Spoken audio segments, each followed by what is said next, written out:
వెళ్ళి అక్కడ ఉన్న సభ్యుల పట్టికలో సంతకం చేసి తన స్థానంలో కూర్చోవాలి.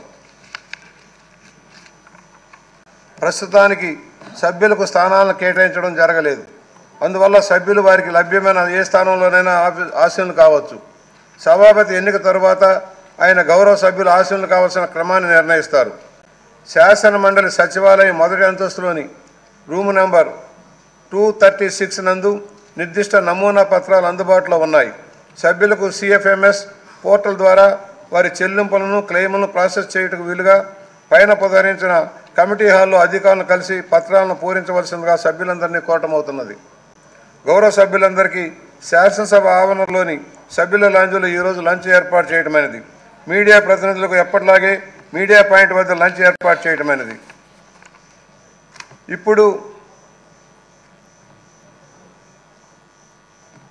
ఆంధ్రప్రదేశ్ రాష్ట్ర 16వ శాసనసభకు సభాపతిని ఎన్నుకునేందుకు గవర్నర్ గారు 22వ తేదీ జూన్ 24 శనివారం ఉదయం 11 గంటలకు సమయం నిర్దేశించారు. సభాపతి ఎన్నికలకు సంబంధించిన నామ నిర్దేశ పత్రములు మిగతా వివరములు సభ్యులకు అందజేయటం అవుతుంది. పూర్తి చేసిన నామనిర్దేశిత పత్రాలు ఈరోజు అనగా 21 జూన్ 24 శుక్రవారం సాయంత్రం 5 గంటలలోపు శాసన మండలి ప్రధాన కార్యదర్శికి అందజేయవలసి ఉంటుంది.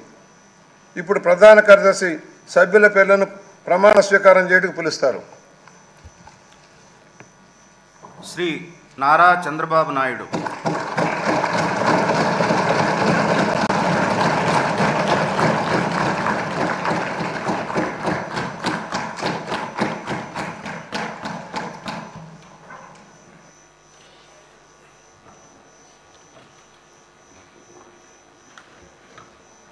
నారా చంద్రబాబు నాయుడు అనే నేను శాసనసభ సభ్యునిగా ఎన్నిక అయినందున శాసనం ద్వారా నిర్మితమైన భారత రాజ్యాంగం పట్ల నిజమైన విశ్వాసం, విధేయత చూపుతానని, భారతదేశ సార్వభౌమాధికారాన్ని, సమగ్రతను కాపాడుతానని, నేను స్వీకరించబోయే కర్తవ్యాన్ని శ్రద్ధాశక్తులతో నిర్వహిస్తానని దైవ సాక్షిగా ప్రమాణం చేస్తున్నాను.